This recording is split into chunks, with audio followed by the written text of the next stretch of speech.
Sir, ये district court का topic हमें हमेशा परेशान करता है। आर्टिकल्स, पावर्स और कंट्रोल का कॉन्सेप्ट समझ नहीं आता। तुम्हारा ये कंफ्यूजन आज के बाद समाप्त हो जाएगा। हम डिस्ट्रिक्ट कोर्ट के पूरे सिस्टम को डिकोड करेंगे, मतलब इसका संवैधानिक आधार, इसकी शक्तियां, जजों की नियुक्ति, उनका नियंत्रण, सब कुछ एग्जाम ओरिएंटेड तरीके से। चलिए तो फिर शुरू करते हैं। सबसे पहले बुनियादी सवाल पर आते हैं, ये डिस्ट्रिक्ट कोर्ट आखिर है क्या? हाँ, बिल्कुल बेसिक से। देखिए, परिभाषा के अनुसार ये राज्य न्यायपालिका के अधीन जिला स्तर पर न्याय का सर्वोच्च प्राधिकरण है। इसे और आसान भाषा में कहें तो हर राज्य कई जिलों में बटा होता है और हर जिले का जो सबसे बड़ा कोर्ट है वही डिस्ट्रिक्ट कोर्ट है। बिल्कुल, लेकिन यहाँ एक बहुत दिलचस्प बात है। क्या? डिस्ट्रिक्ट कोर्ट की शक्ति किसी साधारण सरकारी कानून या एक्ट से नहीं आती। अच्छा, तो फिर कहाँ से आती है? सीधे भारत के संविधान से। Oh wow, directly from the constitution. हाँ, इसका मतलब ये हुआ कि इसकी नींव को कोई भी सरकार आसानी से हिला नहीं सकती। ये एक संवैधानिक संस्था है जो इसे स्थिरता और असम्मान दोनों देती है। और जैसे ही संविधान शब्द आता है, हमारे एग्जाम एस्पिरेंट्स के कान खड़े हो जाने चाहिए, क्योंकि यहीं से आर्टिकल्स यानी अनुच्छेदों पर सवाल बनते हैं। तो संविधान का वो कौन सा हिस्सा है जो पूरी तरह से डिस्ट्रिक्ट कोर्ट को समर्पित है? अगर इस पूरे टॉपिक से आपको सिर्फ एक चीज याद रखनी है तो वो ये है, संविधान का भाग 6, जिसमें अनुच्छेद 233 से लेकर 237 तक। 233 से 237 तक। हाँ, ये अधीनस्थ न्यायालयों की पूरी संरचना का ब्लूप्रिंट देते हैं। तो एक ट्रिक बना लेते हैं याद रखने की। 233 से 237 डिस्ट्रिक्ट जज का कॉन्स्टिट्यूशनल सर्कल। बढ़िया है, ये 5 आर्टिकल्स ही पूरे सिस्टम की बुनियाद हैं। चलिए अब इस सर्कल के हर आर्टिकल को एक एक करके खोलते हैं। बिल्कुल, शुरुआत करते हैं आर्टिकल 233 से। इसका शीर्षक है अपॉइंटमेंट ऑफ डिस्ट्रिक्ट जजेस, जिला न्यायाधीश की नियुक्ति। और सवाल यहीं से बनता है, नियुक्ति कौन करता है?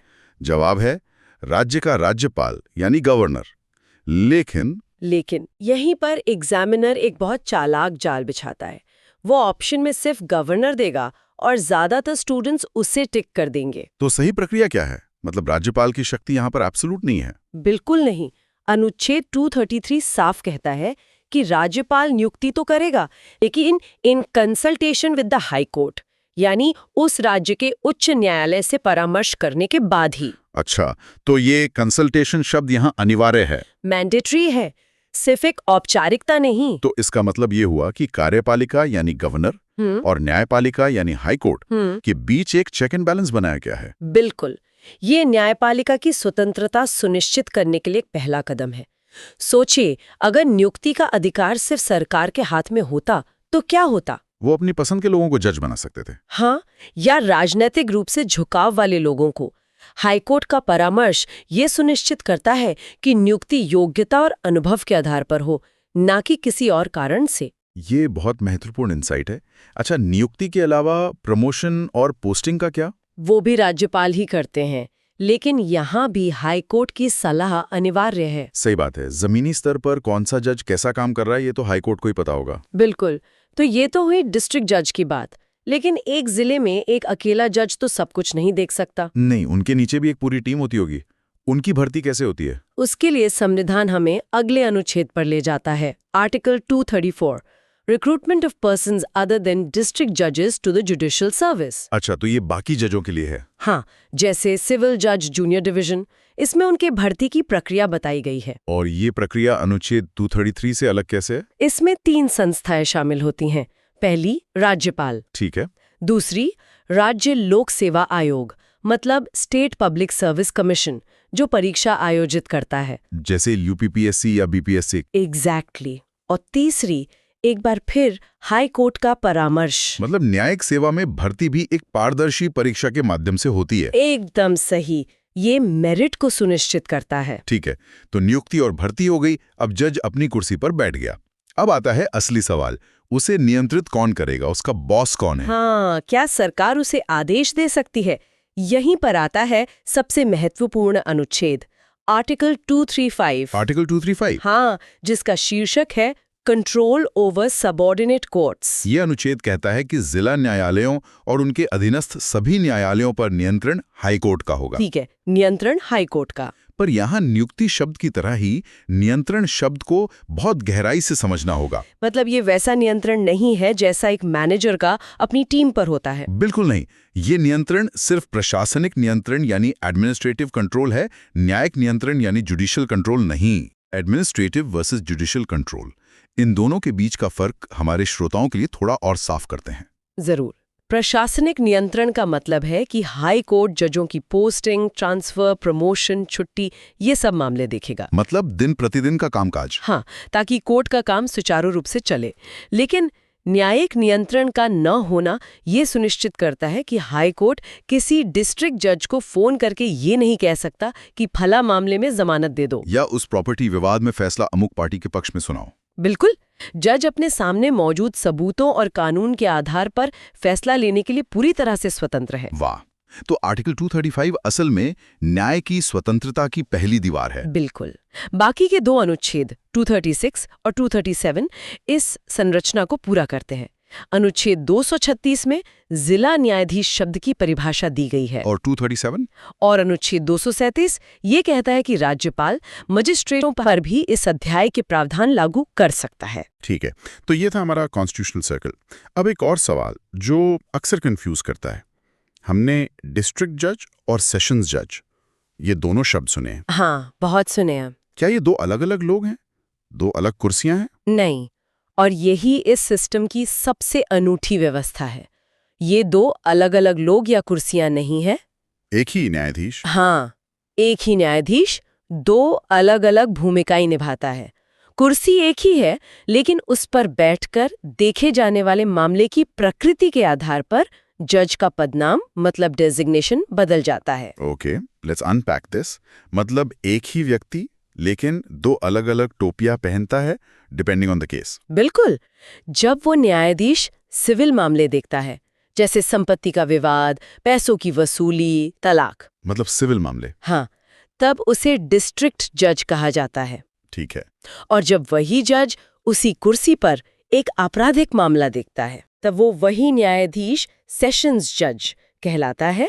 जब वो गंभीर आपराधिक मामले देखता है, जैसे हत्या, डकैती, बलात्कार, तब वो सेशंस जज बन जाता है। बिल्कुल। वाह, ये तो बहुत ही एफिशिएंट सिस्टम है। तो इसे याद रखने की एक आसान ट्रिक हो सकती है। सिविल मैटर्स डिस्ट्रिक्ट जज, क्रिमिनल मैटर्स सेशंस जज। नाम बदलता है, कुर्सी नहीं। एकदम सटीक।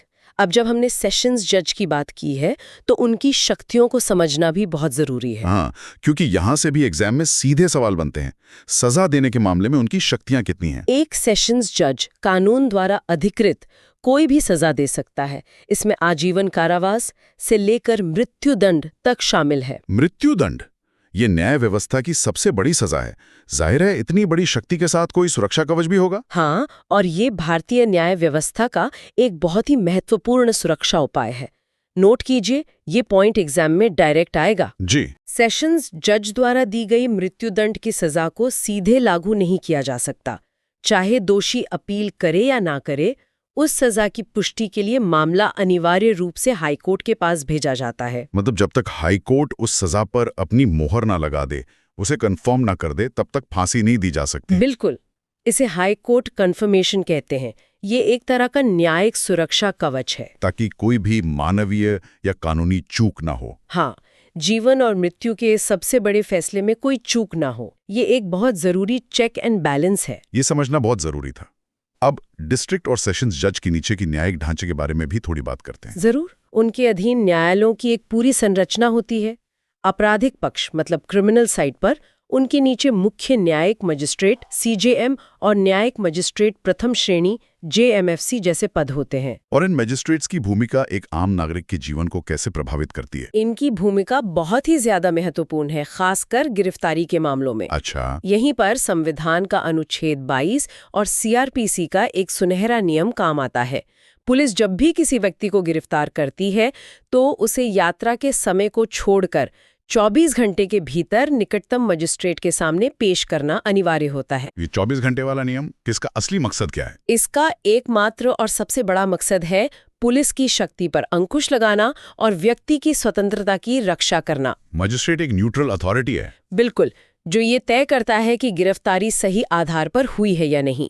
मजिस्ट्रेट ही ये फैसला करता है कि व्यक्ति को पुलिस रिमांड पर भेजा जाए, न्यायिक हिरासत में भेजा जाए या किस जमानत दे दी जाए। तो ये नागरिक अधिकारों के पहले रक्षक हैं। आप ऐसा कह सकते हैं। तो कुल मिलाकर डिस्ट्रिक्ट कोर्ट सिर्फ एक इमारत नहीं, बल्कि एक पूरा इकोसिस्टम है जो जमीनी स्तर पर न्याय को बनाए रखता है। बिल्कुल। और अगर हम इस पूरी व्यवस्था को एक आम आदमी के नजरिए से देखें तो इसके कई फायदे हैं। सही फायदों की बात करते हैं। पहला तो है पहुंच, एक्सेसिबिलिटी। हाँ, न्याय आपके अपने जिले में उपलब्ध है। दूसरा है किफायत, अफोर्डेबिलिटी। हाई कोर्ट और सुप्रीम कोर्ट की तुलना में यहाँ मुकदमेबाजी का खर्च कम होता है। और अगर किसी के पास वकील करने के भी पैसे ना हो तो उसके लिए हमारे संविधान में अनुच्छेद 39A के तहत मुफ्त कानूनी सहायता, फ्री लीगल एड का प्रावधान है। ये बहुत जरूरी है। न्याय केवल अमीरों का विशेषाधिकार नहीं है। बिल्कुल। लेकिन इन सब फायदों के बावजूद एक बहुत बड़ी चुनौती भी है। मुकदमों का अंबार। एक एक जज पर हजारों केस का बोझ है, जिससे justice delayed is justice denied वाली कहावत सच लगने लगती है। हाँ, तारीख पे तारीख का सिलसिला। हालांकि सिस्टम में एक और सुरक्षा वॉल्व है, अपील प्रणाली। बिल्कुल। अगर कोई डिस्ट्रिक्ट कोर्ट के सिविल फैसले से संतुष्ट नहीं है तो वो सीधे हाई कोर्ट में अपील कर सकता है, ताकि गलती को सुधारा जा सके। सही कहा। तो ये है डिस्ट्रिक्ट कोर्ट का पूरा ताना बाना। चलिए, अब जब हमने पूरा टॉपिक समझ लिया है तो एक रैपिड फायर सारांश हो जाए। परीक्षा के लिए सबसे महत्वपूर्ण बिंदुओं को जल्दी से दोहराते हैं। तैयार हैं? बिल्कुल तैयार। पहला, डिस्ट्रिक्ट कोर्ट से संबंधित संवैधानिक अनुच्छेद कौन से हैं? अनुच्छेद 233 से 237 तक। दूसरा, जिला न्यायाधीश की नियुक्ति कौन करता है? राज्यपाल, लेकिन हाई कोर्ट के अनिवार्य परामर्श से। तीसरा, अधीनस्थ न्यायालयों पर किसका और कैसा नियंत्रण होता है? हाई कोर्ट का, और ये केवल प्रशासनिक नियंत्रण होता है। चौथा, मृत्युदंड की सजा की अंतिम पुष्टि कौन करता है? High court. और पांचवा, गिरफ्तारी के बाद कितने समय के भीतर मजिस्ट्रेट के सामने पेशी अनिवार्य है? 24 घंटे के भीतर। बहुत बढ़िया। अब श्रोताओं के लिए एक त्वरित स्वजांच।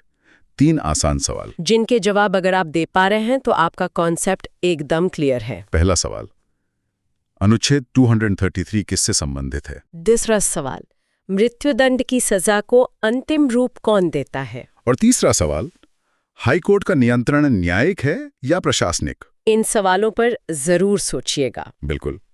अंत में बस यही कहना है कि डिस्ट्रिक्ट कोर्ट ही भारतीय न्यायपालिका की रीढ़ है।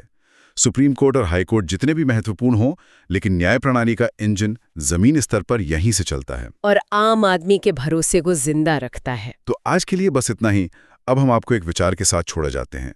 हमने प्रशासनिक और न्यायिक नियंत्रण के बीच की उस महीन रेखा को समझा।